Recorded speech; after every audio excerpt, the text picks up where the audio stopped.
Hello बच्चों, स्वागत है हमारे यूट्यूब चैनल फिजिक्स विद के उत्तम में। और आज हम लोग 12th क्लास के फिजिक्स में नाभिक चैप्टर का लेक्चर नंबर 9 पढ़ने जा रहे हैं। और आज हम लोग पढ़ेंगे अर्ध आयु के बारे में। रेडियो एक्टिव पदार्थ की अर्ध आयु क्या होती है, यानी हाफ लाइफ के बारे में आज हमको पढ़ना है।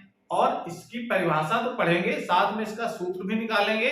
और उसके बाद इस अर्ध आयु का क्षय नियतांक के साथ क्या रिलेशन है, और अर्ध आयु के साथ साथ में हम लोग ये भी पढ़ेंगे कि रेडियो एक्टिव पदार्थ की औसत आयु क्या होती है, जिसको हम लोग माध्य आयु भी कहते हैं। तो शुरुआत पहले हम लोग करेंगे इस हाफ लाइफ से, यानी अर्ध आयु का मतलब क्या होता है। तो अर्ध आयु से नाम से ही लग रहा है, तो मतलब है कोई चीज आधी हो रही है। तो अर्ध आयु मतलब आयु आधी नहीं हो रही है। इसके हिसाब से परिभाषा इसकी ये है कि जितने समय में कोई पदार्थ मतलब रेडियो एक्टिव पदार्थ की बात होगी, उसी का क्षय होता है। जैसे हम लोग जानते हैं कि कोई भी रेडियो एक्टिव पदार्थ हो, उससे लगातार अल्फा बीटा गामा कण निकलती रहती है, जिससे उसका क्षय होता रहता है, यानी उसकी मात्रा कम होती जाती है। तो अगर जितने परमाणु दिए जाएं आपको, और वो परमाणु से घट करके जितने समय में आधे बचे, वो समय अंतराल कहलाता है अर्धायु कहते हैं। उस पदार्थ की अर्धायु, ये अलग अलग पदार्थों की अर्धायु अलग अलग होती है।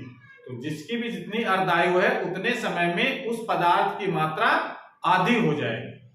ठीक है ना। आधी होने का मतलब क्या है, जिसका ये मतलब नहीं कि जैसे मान लेते 100 परमाणु आपको दिए जाएं और उसकी अर्धायु 10 वर्ष है, तो 10 वर्ष बाद कितने बचेंगे, 50, और उसके बाद अगले 10 वर्ष बाद खत्म हो गए।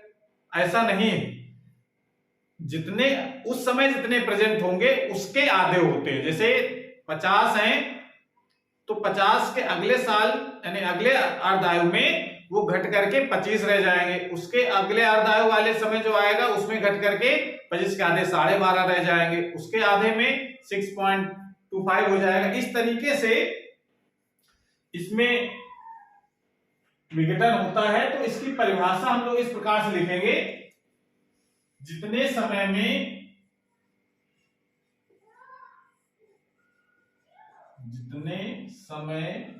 में किसी रेडियो एक्टिव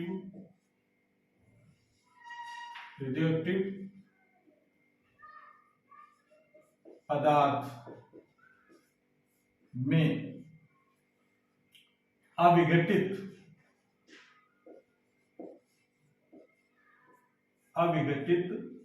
परमाणुओं की संख्या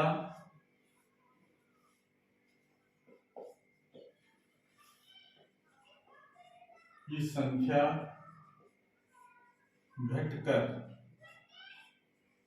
अपने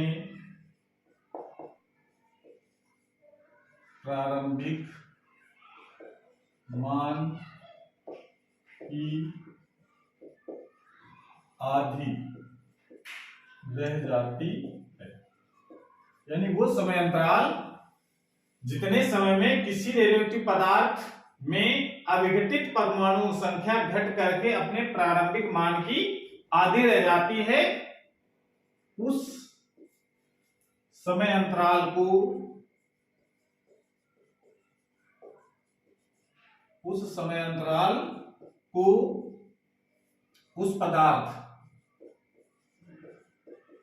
पदार्थ की अर्ध आयु कहते हैं। ये इसके सिंपल सी परिभाषा है कि जितने समय में जितने परमाणु दिए जाएं उसके आधे बचे, अगले अर्ध आयु में उसके आधे बचे। ठीक है ना। तो उस समय अंतराल को हम लोग कहते हैं अर्ध आयु। इसे इसका सिंबल भी है, इसे टी हाफ सफिक्स में हम लोग 1/2 लगाते हैं, इसे टी हाफ से प्रदर्शित करते हैं।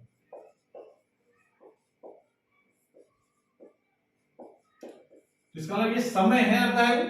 तो ये समय कितना हो सकता है, ये 2 सेकंड भी हो सकता है, 2 दिन भी हो सकता है, 2 घंटे भी हो सकता है, 2 साल भी हो सकता है। मतलब इसका कोई भी यूनिट हम लोग लिख सकते हैं। समय का जो मात्रक होगा वही अर्धायु का मात्रक होता है। दिन, वर्ष, घंटा, मिनट, ये सब इसके अर्धायु के मात्रक होते हैं।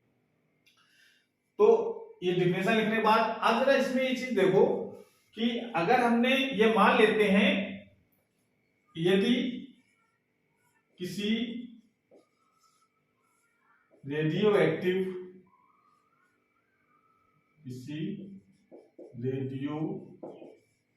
एक्टिव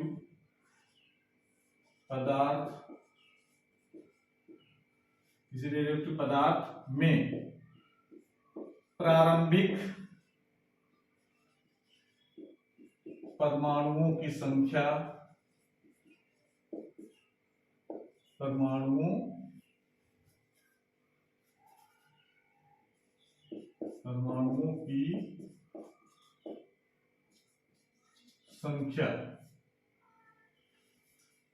n नॉट है। मान लो शुरू में हम मान लेते परमाणु कितने हैं, n नॉट है तथा उसकी अर्ध आयु, उसकी जो अर्ध आयु है वो मान लेते हैं टी हाफ।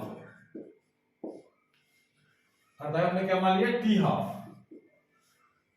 तो ये हमने ले लिया, कोई पदार्थ ले लिया जिसमें मान लो शुरू में कितने दिए गए, n नॉट उसको माना हमने, और उसका समय है टी हाफ। तो एक अर्ध आयु के पश्चात क्या लिखेंगे, एक अर्ध आयु के पश्चात बचे अविघटित परमाणुओं की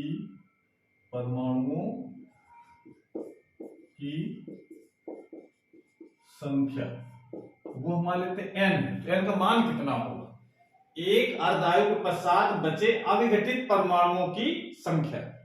तो अब कितने बचेंगे, एक टोटल शुरू में कितने थे, n नॉट, एक अर्धायु गुजरी। जैसे बाद में एग्जांपल लिया था हमने कि मान लेते हैं आपको 100 नाभिक दिए जाएं और कहा जाए इसकी अर्धायु 10 वर्ष है, तो 10 वर्ष बाद कितने बचेंगे, 50, यानी उसके आधे हो गए। तो यहां पर कितने हैं शुरू में, n नॉट, उसके आधे बचेंगे n नॉट बाई 2। अब अगला जो 10 वर्ष बिचलेंगे, यानी अगली जो अर्धायु आएगी, अगली अर्धायु मतलब पूरी यही लैंग्वेज आपकी, अगली अर्धायु जब आ जाएगी तो कितने परमाणु बचेंगे। तो अब जब एक बार घट करके 50 हो गए, तो अगले बार में अगली अर्धायु 50 घट करके 0 नहीं हो जाएंगे, जितने बचे हैं उसके आधे होंगे। तो बचे जैसे 50 के आधे कितने बचेंगे, 25, यानी उसके आधे हो जाएंगे, ठीक है ना। तो ऐसे यहाँ पर इतने बचे थे उसके और आधे हो गए, तो आधे से करोगे n नॉट बाई 2 के आधे करोगे तो n नॉट बाई 4 हो जाएगा। ऐसे ही और आगे दूसरी अर्धायु, ये दूसरी अर्धायु, तीसरी अर्धायु के लिए क्या होगा, कितने परमाणु बचेंगे, जितने बचे थे उसके आधे हो जाएंगे। तो अब यहां पर n नॉट बाई, इसका आधा करेंगे तो n नॉट बाई 8 हो जाएगा। तो इसका देखो, इसको जरा समझना है, एक अर्धायु के पश्चात बचे अविघटित परमाणु संख्या कितनी हो जाएगी, जितने थे उसके आधे हो जाएंगे। ये अर्धायु की डेफिनेशन है। दूसरी जो अर्धायु आएगी उसमें कितने बचेंगे, जितने उस समय थे बचे हुए उसके आधे हो जाएंगे, उसके आधे यानी n नॉट बाई 2 के आधे कितने हो जाएंगे, n नॉट बाई 4। तीसरी अर्धायु आएगी जब, तीसरी अर्धायु, तो कितने बचेंगे, जो दूसरी में बचे थे उसके आधे हो जाएंगे, तो n नॉट बाई 8। इसी प्रकार से अगर करते हैं चले जाएं तो n अर्धायु के बाद, यानी n अर्ध आयु के बाद के पश्चात बचे अविघटित परमाणुओं की संख्या, परमाणु संख्या कितनी बचेगी, वो लिखते हैं n नॉट। अब कितनी बची, जो n माइनस 1 से पहले थी, अर्धायु के पहले, उसकी आधी बचेगी। तो जरा इसको इस तरीके से कैसे लिखा जाएगा, उसका तो इसको तरीका एक, आप थोड़ा सा इसको देखो, यहाँ पर इसको हम लोग लिख सकते हैं n नॉट इंटू 1/2 की घात 1, इसको लिखा जा सकता है, इसको लोग क्या लिख सकते हैं, n नॉट इंटू 1/2 की घात 2, ऐसे लिख सकते हैं। इसको लिख सकते हैं हम लोग n नॉट, इसको लिख सकते हैं n नॉट बाई 8 को n नॉट इंटू 1/2 की घात 3। अगर इसको देखो, एक अर्धायु के पश्चात कितने बचे परमाणु, n नॉट इंटू 1/2 की घात 1 बचा, दूसरे अर्धायु के बाद n नॉट इंटू 1/2 की घात 2 बचा, तीसरे अर्धायु के बाद n नॉट 1/2 की घात 3 बचा। यानी यहाँ पर 1 2 3 चौथी आएगी तो n नॉट 1/2 की घात 4, पांचवी आएगी n not by n not into 1/2 की घात 5, ऐसे करके बढ़ता चला है। तो n जब अर्धायु गुजर जाएंगे तो कितना बचेगा, n नॉट 1/2 की पावर n। ये बात समझ में आ गई। यानी n अर्धायु के पश्चात अविघटित परमाणु की जो संख्या होगी वो बचेगी हमारे पास n बराबर n नॉट, n क्या है ये, n अर्धायु के पश्चात बचे हुए यानी अविघटित या शेष परमाणु की संख्या है, या नाभिकों की संख्या भी कह लेते हैं हम लोग। और n नॉट है प्रारंभिक परमाणु कितने थे हमारे पास, इंटू 1/2 की पावर n। n का मतलब जितने अर्धायु गुजर चुके हैं, 2 3 4 5 6, तो n की वैल्यू वही हो जाएगी इसमें, ठीक है। तो ये इसका मेन फार्मूला बन गया, इसको यहां तक नोट कर लो।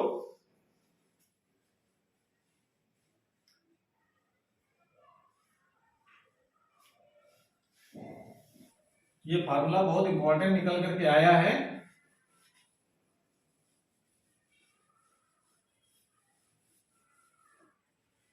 फार्मूला निकल करके आया है n not n equal to n not 1/2 की पावर n। ये जो फार्मूला निकल करके आया है इसको आपको ध्यान रखना है। n नॉट है अविघटित परमाणुओं की संख्या, यह ध्यान रखना है। n नॉट क्या होता है, अविघटित, न्यूमेरिकल बहुत इंपॉर्टेंट है।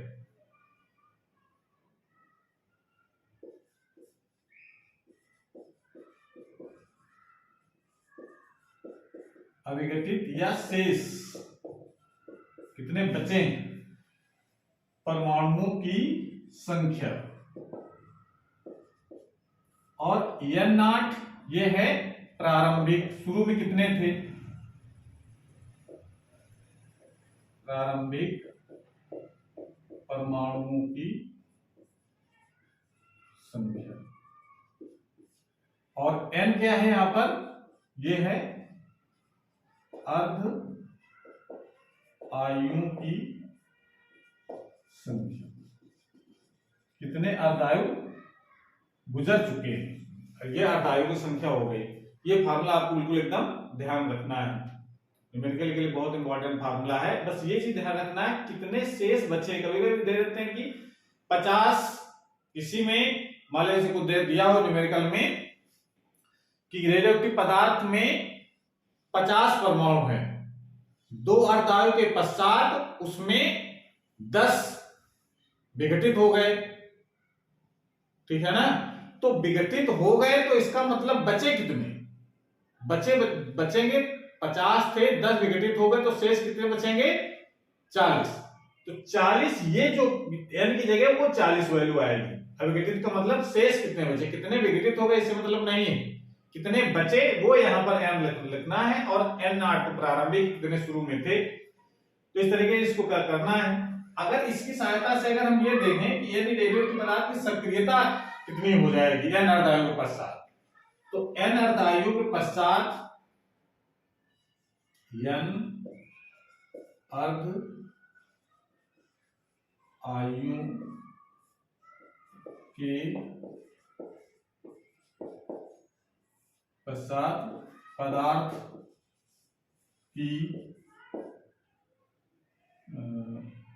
की सक्रियता, पदार्थ की सक्रियता कितनी होगी, R इज इक्वल टू जितने परमाणु शेष बचे होंगे उसके अनुक्रमानुपाती होती है। ये रदरफोर्ड का नियम कहता है कि सक्रियता का मतलब होता है विघटन की दर, और विघटन की दर का मतलब होता है उस समय कितने परमाणु बचे हैं उसके अनुक्रमानुपाती। यानी R जो होता है एक्चुअल में वो डिपेंड करता है कितने उस समय परमाणु शेष रह गए, यानी अविघटित परमाणु संख्या कितनी है। और इसको जब हम समय हटाते हैं तो यहाँ पर एक कांस्टेंट लगा देते हैं, इसको क्षय नियतांक कहा जाता है। इसका मतलब उस पदार्थ की सक्रियता कितने बचे n अर्धांगियों के पश्चात n, इसका मतलब उसकी सक्रियता कितनी होगी, लैम्डा n के बराबर होगी। ठीक है, अब जरा देखो इसमें एक सूत्र हमको पता है, क्योंकि n इक्वल टू जानते हैं, n इक्वल टू होता है n नॉट, अभी ऊपर लिखा है हम लोगों ने 1/2 की घात n, ये जरा वैल्यू यहां पर लगाओ, r इक्वल टू कितना हो जाएगा, लैम्डा n नॉट 1/2, n की जगह रखना इतनी, n नॉट 1/2 की पावर n, n नॉट और लैम्डा ये क्या कहलाती है, इसकी प्रारंभिक सक्रियता कहते हैं। इसका मतलब इसकी जगह हम लोग क्या लिख सकते हैं, r नॉट 1/2 की पावर n। तो सक्रियता के टर्म में भी इसको इस रूप में लिखा जा सकता है।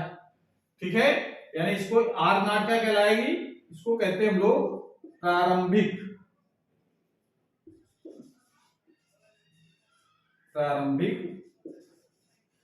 सक्रियता कहते हैं, कि प्रारंभिक सक्रियता कितनी है, n अर्धांगियों के बाद कितनी बची, वो है r। r equal to r not 1/2 की पावर n। दोनों फार्मूले बहुत इंपॉर्टेंट हैं। ये परमाणुओं की संख्या के हिसाब से लिखा गया फार्मूला, कितने परमाणु बचेंगे, कितनी सक्रियता बचेगी, ये इसके लिए formula r equal to r not 1/2 की पावर।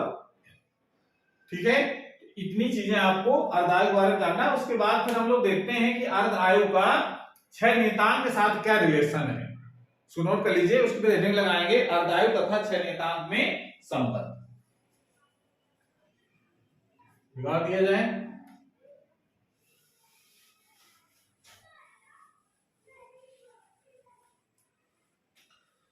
तो हेडिंग लगाएंगे अर्धायु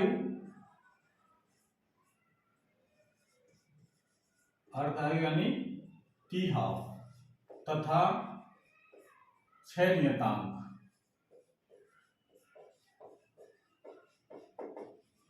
यानी लैम्डा में संबंध, ये मतलब भी निकालना है। ठीक है, तो इसको निकालने के लिए देखिए हम लोग नियम जानते हैं, रदरफोर्ड तथा सोडी के नियम। यहां शुरुआत करेंगे इसकी, रदरफोर्ड तथा सोडी के नियम से, जो क्षय होने का जो नियम है, रदरफोर्ड का सोडी का नियम, उसकी सहायता से हम लोग फार्मूला निकाला था n बराबर n नॉट e की पावर माइनस लैम्डा t। ये हमको पता है फार्मूला, n क्या है, अविघटित परमाणुओं की संख्या किस समय, t समय पर, और n है प्रारंभिक परमाणु संख्या, लैम्डा है क्षय नियतांक।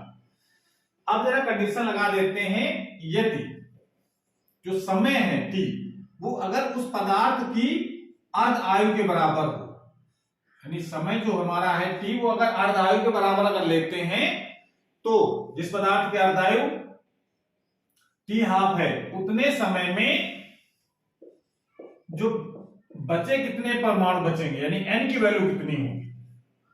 तो अर्धायु की परिभाषा देखते हैं कि जितने समय में उपस्थित परमाणुओं की संख्या आधी रह जाए, तो उपस्थित कितने थे, n नॉट, समय अर्धायु के बराबर, तो बचेंगे कितने, n नॉट बाई 2।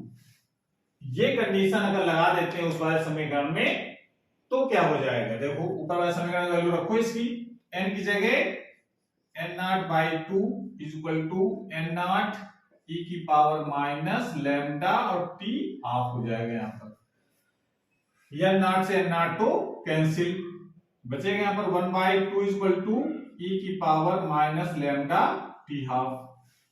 इसको जरा और सिंप्लीफाई करो तो इसको हम लोग ये भी लिख सकते हैं, e की power lambda t half is equal to 2। इसको पावर प्लस करेंगे तो इधर उल्टा हो जाएगा, ये तो मैथ के नियम है। ठीक है ना, अब हम क्या करेंगे, इसको आगे सॉल्व करना है तो कुछ लॉ के रूल्स भी पता होने चाहिए। तो क्या करेंगे हम लोग, दोनों ओर लॉग लेंगे, हम लोग दोनों ओर लॉग लेने पर, तो दोनों ओर लॉग लगा देंगे, तो लॉग e की power lambda t half is equal to log 2 base e, base e लेके चलना है हमको आगे। अब जरा देखो, इस एक रूल है इधर, एक रूल हम लोग जानते हैं लॉग में, log m की पावर n इक्वल टू होता है n log m। ये मैथ का रूल है लॉगरिथमिक का। तो इसका जो पावर लिखी है वो log के पहले हो जाएगी, तो इसको लिख सकते हैं हम लोग lambda t half log e base e is equal to log 2 base e। तो इतना ही लिखा रहेगा, जिसमें जिसकी वैल्यू निकाल रहे हो log में और उतना ही बेस हो, तो इसकी वैल्यू होती है 1। ये भी ध्यान रखना है, जितना मान हो उतना ही बेस हो, तो उसकी वैल्यू हमेशा 1 होती है। ये log का नियम है। तो lambda T half is equal to क्या बचेगा, इसकी वैल्यू 1 हो गई, ये बचेगा log 2 बेस e। यहां से T half is equal to क्या लिख सकते हैं हम लोग, log 2 base e by lambda. ये संबंध होता है छह नियतांक और अर्धायु के बीच में। अब इसकी log 2 बेस e की वैल्यू अगर लिख देते हैं, क्योंकि ये आपको ध्यान रखना है, log 2 बेस e की जो वैल्यू होती है वो होती 0.6931 के बराबर। एक देखिए ध्यान रखना है, ये log 2 बेस e की वैल्यू होती है, अगर log 2 बेस 10 अगर लिखा होता है इसकी वैल्यू होती 0.3010। तो यहाँ बेस 10 हो तो इतनी वैल्यू, अगर बेस e है तो 0.6931। ठीक है, ये वैल्यू जरा अगर रख देते हैं तो इसका संबंध कुछ इस टाइप का बन जाएगा, T half is equal to 0.6931 upon lambda. इस तरीके से ये रिलेशन हम लोग याद रखेंगे कि छह नियतांक और अर्धायु के बीच क्या संबंध होता है, इसको नोट कर लीजिए। उसके बाद फिर हम लोग इसकी औसत आयु के बारे में पढ़ लेते हैं कि रेडियोएक्टिव पदार्थ की औसत आयु क्या होती है। तो नोट कर लो, नोट कर लिया, बहुत बढ़िया। अब हेडिंग लगाएंगे रेडियो एक्टिव पदार्थ, रेडियोएक्टिव पदार्थ की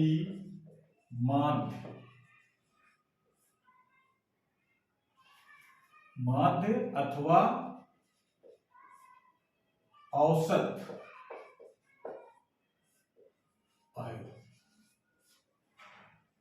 एवरेज लाइफ कितनी होगी रेडियोएक्टिव सब्सटेंस। ठीक है, यानी इंग्लिश में क्या लिख सकते हैं हम लोग, average life of radio active substance. तो एवरेज लाइफ का मतलब क्या है, ये जरा हम लोग जान लें पहले। जैसा कि हम लोग जानते हैं कि जब रेडियोएक्टिव पदार्थ के नाभिक का क्षय होता है, क्षय तो होता है तो क्लियर है, उससे अल्फा बीटा गामा निकलती हैं, लेकिन किस नाभिक का होता है क्षय ये नहीं पता चल पाता है। कि मान लो ढेर सारे आपको नाभिक दिए जा रहे हैं रेडियोएक्टिव पदार्थ के और कहा जाए कि इस नाभिक का क्षय कब होगा, तो इसको बताना संभव नहीं है। कब क्षय होगा, किस नाभिक से कौन सा कण निकलेगा, यानी अल्फा निकलेगा कि बीटा निकलेगा, ये संभव नहीं है। तो इसका मतलब क्षय तो होगा, ये निश्चित है, लेकिन समय निश्चित नहीं है। तो इसका मतलब किसी भी नाभिक के क्षय होने का जो समय है वो 0 से लेकर के, 0 का मतलब या तो अभी हो जाएगा उसका विघटन, या हो सकता है कि 2 घंटे बाद हो, 10 दिन बाद हो। ठीक है ना, ऐसे अगर ये औसत अगर देखा जाए पूरे पदार्थ का, कि पूरे पदार्थ का की जो लाइफ है वो कितनी होगी, यानी कितने समय बाद पूरा पदार्थ विघटित हो जाएगा, तो इसका मतलब है कि हर कोई निश्चित तो इसकी लाइफ है नहीं, कौन सा नाभिक का विघटित होगा। तो जितने भी परमाणु हैं या जितने नाभिक हैं उनके सब की आयु निकाल करके उसका औसत जो लिया जाता है उसको हम लोग कहते हैं औसत आयु। बात समझ में आ रही है, यानी ये हमने क्या बताया कि किसी परमाणु जो रेडियोएक्टिव परमाणु है वो कब विघटित होगा, इसके बारे में तो कुछ कहा नहीं जा सकता है। इसका मतलब है कि जो विघटन का जो समय होता है वो 0 से लेकर के अनंत तक हो सकता है। 0 से लेकर के अनंत तक के बीच में कोई भी समय होगा कि ये नाभिक विघटित होगा, उसके बाद तो दूसरा नाभिक विघटित हो। बात समझ में आ रहा है? तो इसका मतलब पूरे पदार्थ कब विघटित होगा, तो जितने परमाणु है सबका आयु का औसत निकाला जाए तो वो कहलाती है उस अर्धायु, उस पदार्थ की औसत आयु। तो इसकी डिफिनीशन जो हम लोग लिखते हैं वो डिपेंड किस पर करती है, औसत आयु उसके 6 नियतांक पर निर्भर करती है। तो 6 नियतांक के हिसाब से इसकी परिभाषा हम लोग लिखते हैं कि रेडियो एक्टिव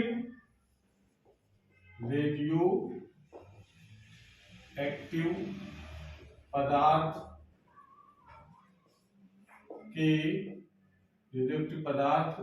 के 6 नियतांक लैम्डा के व्युत्क्रम को उस पदार्थ की औसत आयु कहते। किसी रेडियोएक्टिव पदार्थ के 6 नियतांक के व्युत्क्रम को उस पदार्थ की औसत आयु कहा जाता है।